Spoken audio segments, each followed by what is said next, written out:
Assalamualaikum warahmatullahi wabarakatuh. Bismillah, alhamdulillah, wa syukurillah, ala nikmatillah, la haula wala quwata illa billah, amma ba'du. Pemirsa, ketemu kembali dengan Kelamong Putro, salam budaya warisan Nusantara. Pemirsa dimanapun Anda berada, di kesempatan ini saya akan melanjutkan keterangan-keterangan saya tentang Minak Jinggo, Pangeran Mojopahit yang dikuyo-kuyo. Pemirsa dimanapun Anda berada, di episode yang lalu diceritakan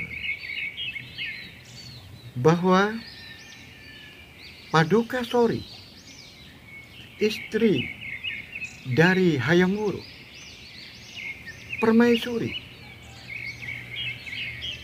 telah membujuk dengan keras anaknya, yaitu Kusuma Wardhani,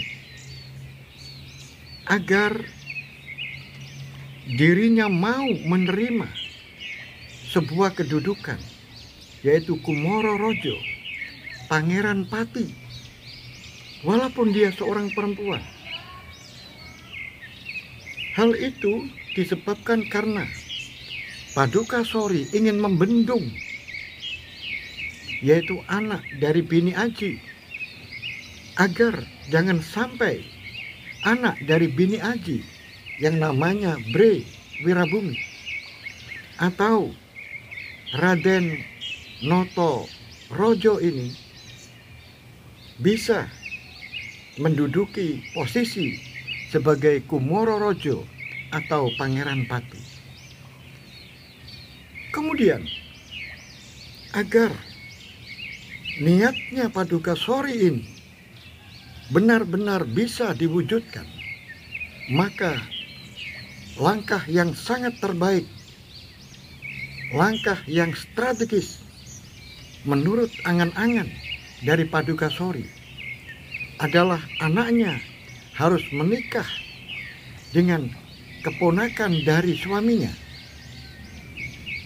yaitu Wikrama Wardhana. Wikrama Wardhana adalah putra dari Dyah Nirtaja. Dyah Nirtaja adalah adik dari Hayam Wuruk. Sehingga apabila Kusuma Wardhani dinikahkan dengan Wikrama Wardhana, maka keduanya adalah kedudukannya masih saudara sepupu. Dengan dua darah kebangsawanan ini yang dipadukan menjadi satu, maka menurut Paduka Sori akan memperkuat alibinya, memperkuat alasannya untuk mengangkat putrinya, yaitu Kusuma Wardhani, untuk menjadi seorang Pangeran Pati, dan akhirnya Wirabumi atau Aji Noto Rojo ini bisa ditenggelamkan, dan apa yang telah diinginkan oleh Prabu Hayam Wuruk maka bisa digagalkan. Tetapi sayang, Kusuma Wardhani tetap tidak mau, walaupun di bibirnya adalah mau karena dipaksa oleh orang tuanya. Maka Kusuma Wardhani mengatakan tidak sanggup untuk menikah dengan saudara sepupunya karena tidak ada rasa cinta. Pemirsa dimanapun Anda berada, akhirnya agar niatnya Paduka Sori ini benar-benar bisa diyakinkan, oleh sebab itu dipanggillah seorang kepercayaannya, yaitu Temenggung Wredo, yaitu seorang pejabat sepuh, pejabat senior. Tetapi pejabat senior ini, Temenggung Wredo ini, seorang wanita, yaitu emban yang sangat-sangat dipercaya oleh Padukasori atau Permaisuri. Oleh sebab itu, setelah Temenggung Wredo Rogoweni menghadap, maka disampaikan keluhan-keluhan tentang apa yang terjadi terhadap anaknya, yaitu Kusumawardhani, yang tidak mau menduduki sebagai posisi sebagai Kumororojo. Bahkan membantah apa salahnya kalau adiknya yang namanya Wirabumi itu diangkat menjadi Kumororojo. Dan itu lebih pantas karena dia adalah seorang laki-laki. Maka sebaiknya Bre Wirabumi itulah yang pantas untuk menduduki sebagai Kumororojo. Justru hal itu sangat menyakitkan hati dari ibunya. Dan kemudian dia juga tidak mau menerima tawaran dari ibunya untuk menikah dengan saudara sepupunya, yaitu Wikramawardhana, dengan alasan dia tidak mencintai. Karena Kusumawardhani sejatinya dia sudah memiliki lelaki yang sangat dicintai, yaitu seorang senopati. Pemirsa dimanapun Anda berada, akhirnya ungkapan kata hati yang disampaikan kepada Rogoweni, pembantu setianya ini, maka Padukasori kemudian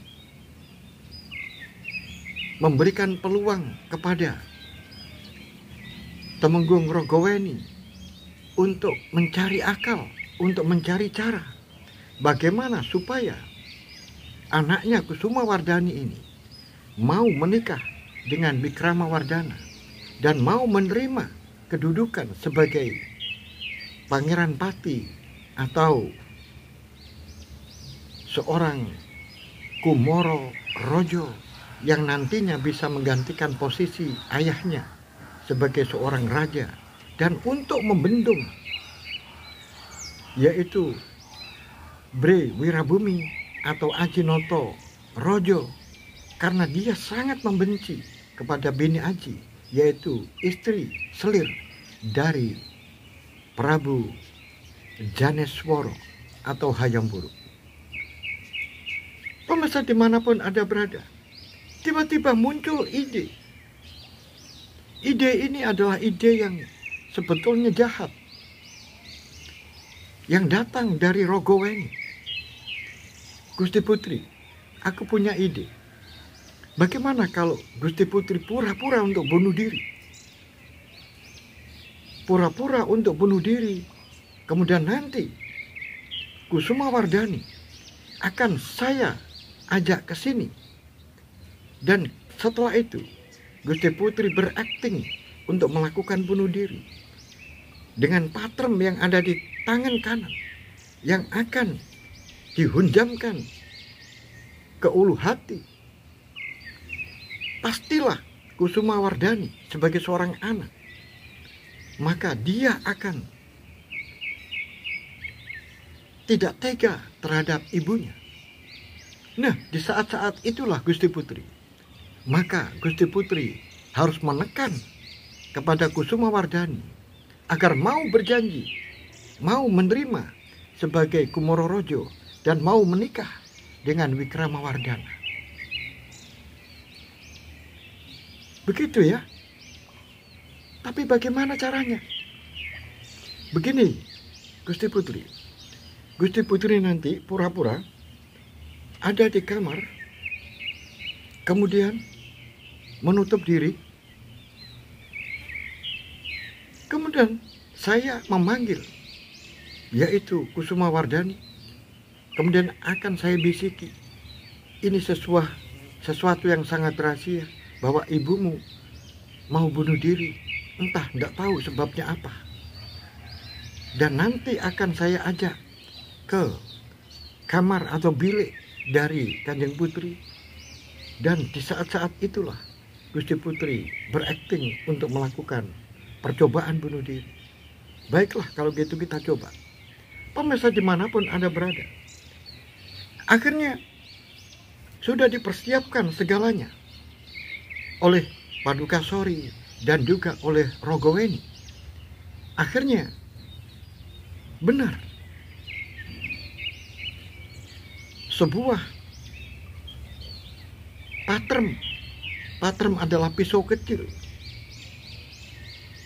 yang biasanya wanita-wanita zaman dahulu di zaman kerajaan Mojopahit ini membawa sebuah senjata yang namanya patrem, yaitu belati kecil. Tetapi belati kecil ini karena dilumuri dengan racun, maka kalau terkena goresan patrem, maka hal itu sangat membahayakan. Pemirsa dimanapun Anda berada, maka sebuah sandiwara ini dimainkan. Maka dipanggillah Kusuma Wardani. Setelah itu diberitahu kalau ibumu Paduka Sori, sang permaisuri, akan melakukan bunuh diri. Entah apa yang menjadikan sebab. Oleh sebab itu, Kusuma Wardani dibawa menuju ke kamar atau bilik dari Paduka Sori atau permaisuri. Dan di saat-saat itulah, karena Kusuma Wardani tidak mengerti kalau itu hanya permainan sebuah sandiwara, tetapi bagi Kusuma Wardani hal itu disangkanya benar-benar sungguhan. Oleh sebab itu, Kusuma Wardani menjerit sekencang-kencangnya. Nah, jeritan Kusuma Wardani ini mengagetkan termasuk para prajurit yang berjaga di istana. Akhirnya ada yang datang. Tetapi semuanya itu sudah dicegah oleh Rogoweni. Dan kemudian apa yang dimaksudkan oleh permaisuri Paduka Sori Sri Sudewi ini akhirnya berhasil. Dan akhirnya Kusuma Wardani mau berjanji kepada ibunya, mau menikah dengan Wikrama Wardana, saudara sepupunya, dan juga mau ditunjuk sebagai pengganti ayahnya Prabu Hayam Wuruk, yaitu dalam posisi Kumoro Rojo atau Pangeran Pati. Pemirsa dimanapun Anda berada, tetapi ekses dari keberhasilan ini, karena jeritan itu menimbulkan tanda tanya, prajurit-prajurit ini akhirnya saling berbisik apa yang terjadi, dan mereka akhirnya ingin tahu. Dan akhirnya timbullah kasak kusuk, yang mana Paduka Sori melakukan percobaan bunuh diri.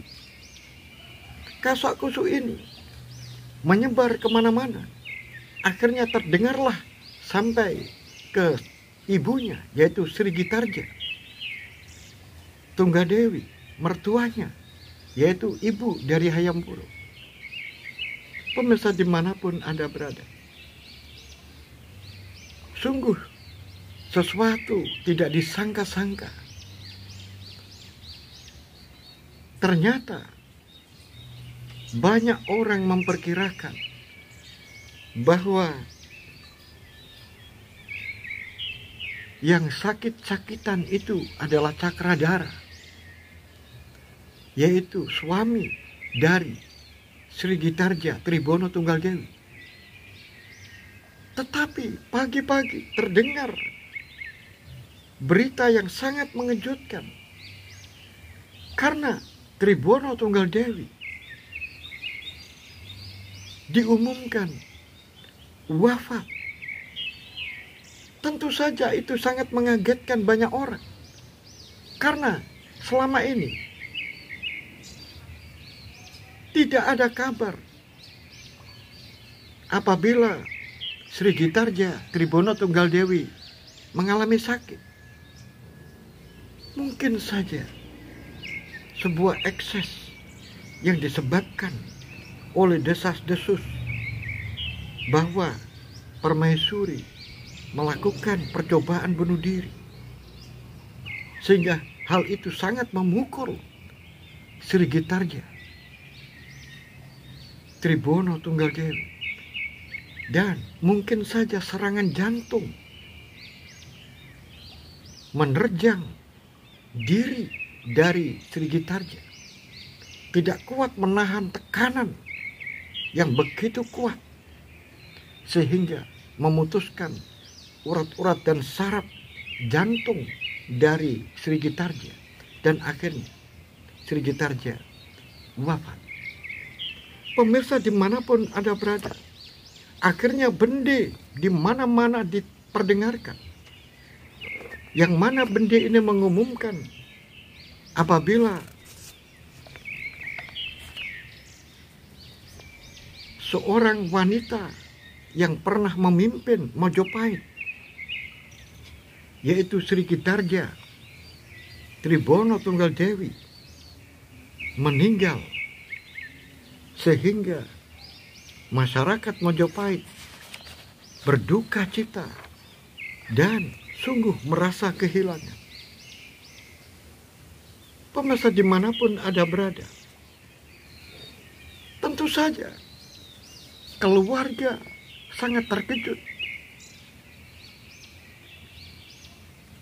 Maka berdatangan anak-anak dari Sri Gitarja, Dyah Nitarja, datang.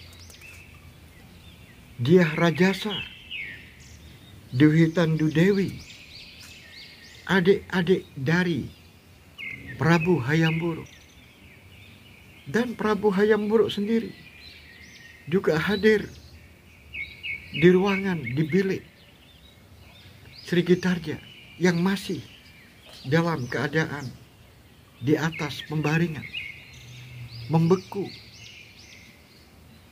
Dan saudaranya, yaitu adik dari Dyah Nitarja, tidak bisa menahan karena himpitan rasa sedih yang menerpa dirinya. Akhirnya jatuh pingsan, dan akhirnya disusul Dyah Nitarja juga tidak bisa menahan. Akhirnya adik-adik Hayam Wuruk pingsan, dan oleh anaknya yaitu Wikramawardhana kemudian dibopongnya, kemudian dibaringkan pada sebuah tempat. Kemudian Dyah Wiyat Rojo Dewi dan Raden Kudomerto juga hadir. Betapa sedihnya. Bahkan Dyah Wiyat mengatakan, "Aku tidak menyangka Kakang Embok begitu cepat meninggalkan aku." Itu adalah ratapan dari Dyah Wiyat. Kemudian bagaimana dengan reaksi Cakradhara melihat dan mendengar bahwa istri tercintanya meninggal? Cakradhara sangat terpukul, karena orang yang sakit-sakitan itu justru malah Cakradhara. Akhirnya dengan linangan air mata, dan setelah dilihat oleh anaknya yaitu Hayam Wuruk, melihat orang tuanya sungguh sangat berduka, maka didatangilah Raden Cakradhara oleh Prabu Hayam Wuruk, kemudian diraih tangannya. Setelah itu didekaplah dengan kedua tangannya dengan penuh kasih sayang. Maka Raden Cakradhara pada waktu itu mengatakan, "Mengapa tidak aku yang diambil saja? Mengapa harus ibumu yang diambil lebih dahulu?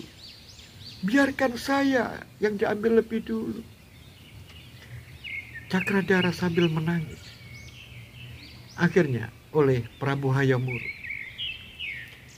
dielus-elus punggungnya, "Sabarlah, Ayah, karena semuanya ini sudah digariskan oleh Sang Dewoto yang Maha Agung. Kemarin masih berbicara, omong-omong dengan saya. Aku juga merasa bersalah karena aku berbicara agak keras dengan ibumu. Aku agak marah dengan ibumu. Mengapa sekarang meninggalkan aku? Pemirsa dimanapun Anda berada, ruangan itu semuanya dalam keadaan sedih. Diahwiyat tidak bisa menyangga kakinya. Dia terduduk sambil punggungnya disandarkan ke tembok. Kemudian berdatanganlah para pembesar-pembesar Mojopahit. Darmadiaksa, Kasogatan, pemimpin agama Buddha, datang. Darmadiaksa, Kasaiwan, pemimpin agama Hindu, juga datang. Kemudian disusul dengan pejabat-pejabat dari Poncori Bilwatekto, yaitu pejabat-pejabat pemerintahan. Mereka berdatangan. Dan di luar sana, masyarakat penduduk Mojopahit sudah banyak yang menangisi, yaitu pemimpinnya, menangisi wanita yang banyak memiliki jasa kepada kerajaan Mojopahit. Maka pemirsa dimanapun Anda berada, orang-orang yang ada di bilik kamar itu semuanya dalam keadaan sudah tidak waras di dalam pikirannya, tidak bisa berpikir sehat. Karena apa? Menuruti apa yang ada di dalam hatinya, sedih yang begitu larut sehingga tidak bisa berpikir. Maka satu-satunya orang yang tegar adalah Raden Kudomerto. Akhirnya dipanggillah prajurit.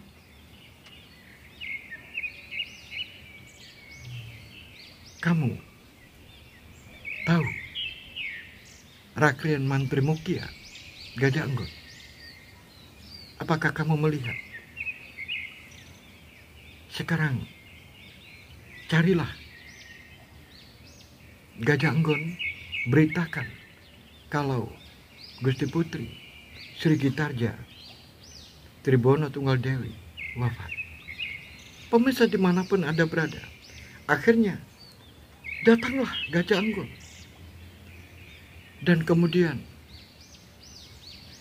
diterima oleh menantu dari Sri Gitarja, yaitu Raden Kudomerto, suami dari Diahwiyat. Aku menyampaikan bela sungkawa yang sedalam-dalamnya, Raden. Aku tidak menyangka. Aku mengira bahwa yang wafat ini adalah Raden Cakradara. Ternyata yang wafat adalah Gusti Putri Sri Gitarja Tribono Tunggal Dewi. Begitulah Paman, sekarang terimalah Samir ini. Kemudian aku serahkan sepenuhnya. Urus semua apa saja yang menjadi keperluan di dalam memberikan penghormatan kepada mertua saya, yaitu Sri Gitarja Tribono Tunggal Dewi. Baiklah Raden, akan saya laksanakan. Pemirsa dimanapun Anda berada, akhirnya Gajah Enggon yang sudah pengalaman, orang yang sudah mendapatkan didikan dan pelajaran-pelajaran yang begitu banyak mengikuti seniornya, yaitu Mahapati Gajah Mada. Oleh sebab itu dikumpulkan Poncori, yaitu 5 pejabat di pemerintahan Mojopahit. Kemudian mereka berlima diberikan tugas, dan tugas-tugas itu dibagi habis oleh Gajah Enggon, yaitu untuk mempersiapkan berbagai macam keperluan yang diperlukan di dalam memberikan penghormatan kepada Sri Gitarja, mulai dari penyiapan berbagai macam material yang dipakai di dalam prosesi pembakaran mayat dan sebagainya. Semuanya telah dibagi oleh Gajah Anggon. Karena Gajah Anggon sudah memakai samir, yaitu selempang yang diberikan Raden Kudomerto, sehingga Gajah Anggon adalah orang yang bertanggung jawab di dalam memberikan penghormatan kepada Layon Sri Gitarja Tribono Tunggal Dewi dan mempersiapkan segalanya, segala kebutuhan yang diperlukan di dalam pemberian penghormatan kepada Layon, yaitu Sri Gitarja Tribono Tunggal Dewi. Pemirsa dimanapun Anda berada, Sri Sudewi, yaitu Permaisuri, juga terpukul di dalam hatinya. Dia merasa bersalah. Mengapa? Tapi apakah benar hal itu disebabkan karena ada kasak kusuk yang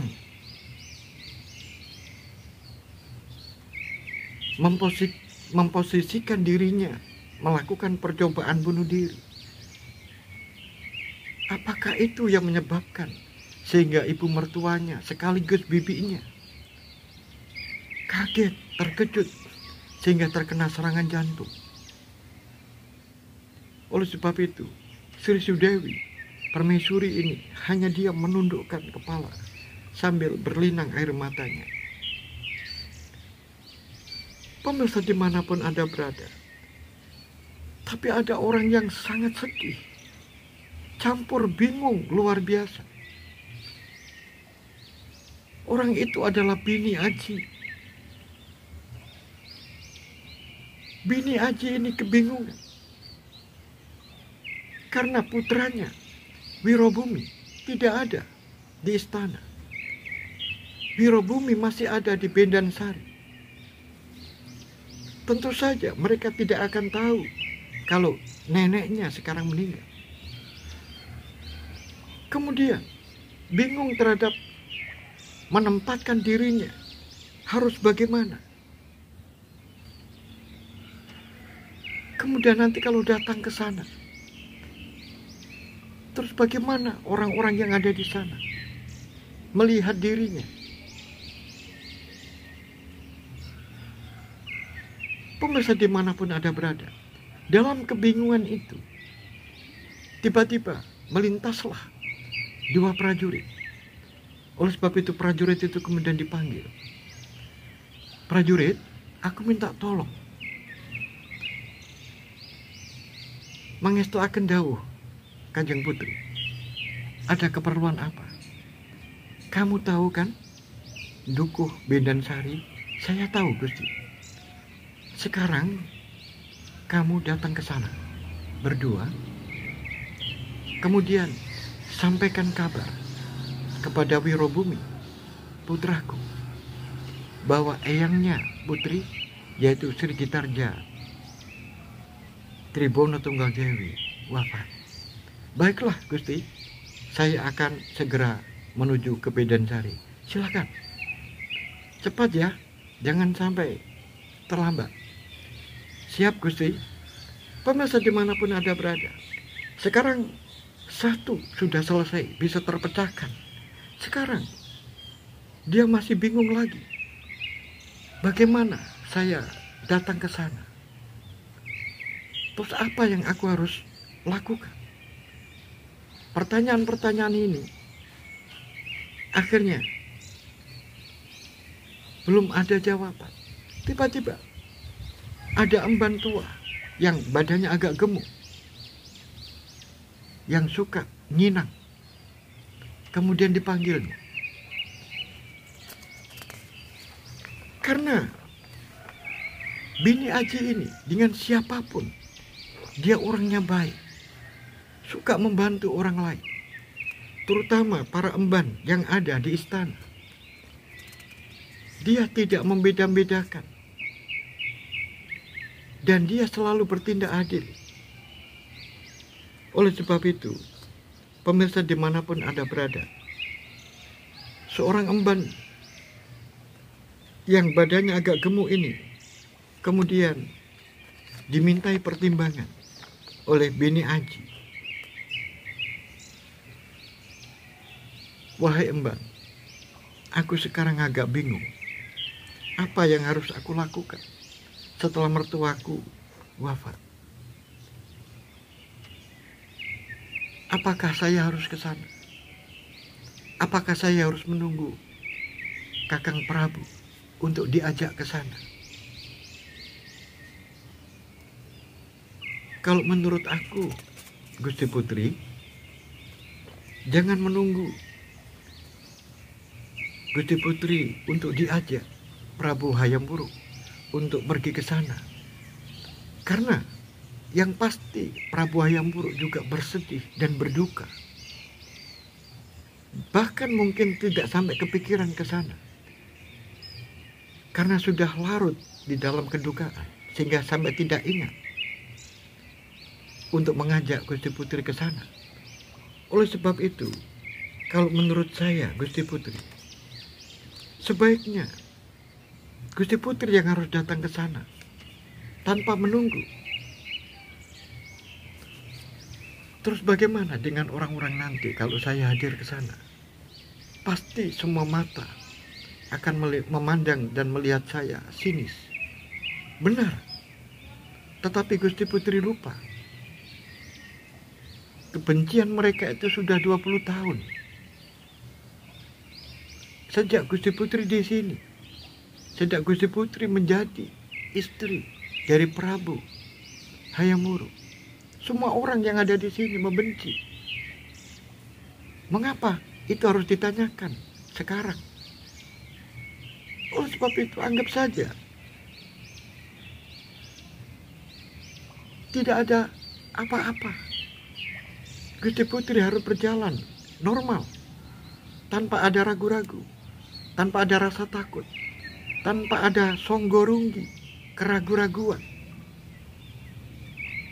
Datang ke sana sebagaimana orang-orang yang datang ke sana. Dan aku sarankan, setelah nanti Gusti Putri ke sana, maka yang pertama Gusti Putri cari adalah Prabu Hayam Wuruk. Setelah tahu posisi Prabu Hayam Wuruk itu duduk di mana, maka tempatkan diri Gusti Putri itu tidak jauh dari Prabu Hayam Wuruk. Baiklah kalau begitu. Pemirsa dimanapun Anda berada, ketika Bini Aji ini yang didampingi oleh emban mau datang ke tempat Sri Gitarja yang sudah wafat itu, tiba-tiba langkahnya itu dihajar oleh Rogoweni, yaitu orang kepercayaan dari Paduka Sori.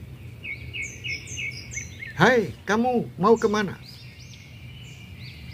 Apakah kamu tidak tahu ada orang yang memakai samir seperti ini? Pemirsa, Rogoweni, Temenggung Weredo memakai selempang, yaitu samir, yang menandakan dia adalah orang yang diberikan tugas khusus. Entah tugas khusus apa yang diberikan kepada dirinya. Maka orang yang menjawab itu adalah emban yang menyertai Bini Aji. Emban itu mula-mula dengan sopan menjawab pertanyaan-pertanyaan dari emban yang galak itu. yaitu Rogoweni. Gusti Putri ini mau ke biliknya mertuanya, yaitu Paduka Sri Gitarja. Kamu siapa? Berani-berani ngomong tanpa aku perintah. Loh, aku ini emban. Aku ini adalah orang yang dipercaya oleh Gusti Bini Aji. Kalau kamu ingin tahu siapa aku, siapa namaku, aku adalah Talang Sri. Aku Nyai Talang Sri. Masa kamu lupa? Dulu kamu sering lomba bersama saya, tapi kamu belum pernah sekalipun memenangkan kalau sudah lomba dengan saya. Lomba apa saja kamu kalah dengan saya. Terus kamu sekarang mau kemana? Sudah aku katakan, aku mengantarkan Gusti Putri, mendampingi Gusti Putri untuk menuju Layon mertuanya, yaitu Gusti Putri Sri Gitarja Tribono Tunggal Dewi. Kamu tahu, aku diperintahkan oleh Paduka Sori, diperintahkan oleh Paduka Permaisuri agar melarang kedatangan dari Bini Aji. Wow, benarkah ada larangan seperti itu? Kalau itu ada larangan, bolehkah saya tahu apa dasar yang melarang Bini Aji datang untuk berduka cita di hadapan mertuanya? Aku tidak tahu dasarnya apa, tapi aku diperintahkan untuk melarang Bini Aji untuk datang ke bilik Paduka Putri Sri Gitarja. Baiklah kalau begitu. Kalau begitu, Bini Aji dan saya akan menghadap Prabu Hayam Wuruk. Apakah benar apa yang kamu sampaikan itu? Kalau itu atas nama Paduka Sori, maka saya akan mengajukan itu kepada Prabu Hayam Wuruk. Apakah Prabu Hayam Wuruk juga melarang? Jangan. Kamu tidak boleh menemui Prabu Hayam Wuruk. Prabu Hayam Wuruk sekarang masih berduka di bilik ibunya. Nah, kalau begitu, aku ingin kamu hadapkan kepada Paduka Sori. Apakah dasarnya Paduka Sori melarang Bini Aji untuk pergi ikut melakukan bela sungkawa terhadap mertuanya? Ini adalah istri dari seorang raja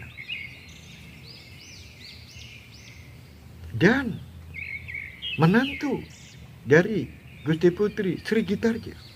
Mengapa seorang menantu tidak boleh dilarang untuk melakukan bela sungkawa di hadapan mertuanya? Oleh sebab itu, kalau benar itu adalah perintah itu dari Paduka Sori, maka antarkan saya untuk pergi ke sana. Pemirsa dimanapun Anda berada, orang tua yaitu Nyai Talang Sri ini orangnya pemberani. Akhirnya pemirsa dimanapun Anda berada, Paduka Sori yang sudah sejak tadi mengamati dan melihat, maka memberikan isyarat agar membiarkan mereka untuk masuk.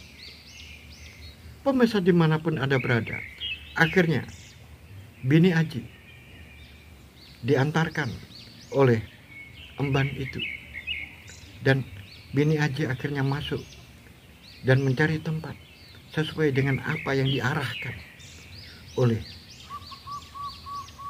emban Talang Sri, yaitu duduk tidak jauh dari Prabu Hayam Wuruk. Dan benar, orang-orang yang ada di sana nampak sangat sinis melihat kehadiran orang yang sangat cantik. Orang yang ada di dalam ruangan itu, orang yang paling cantik adalah Bini Aji. Dan di sana juga ada Diahwiyah. Pandangannya sangat sinis melihat kehadiran dari Bini Aji. Pemirsa dimanapun Anda berada, tidak lama kemudian datang, yaitu Aji Wiro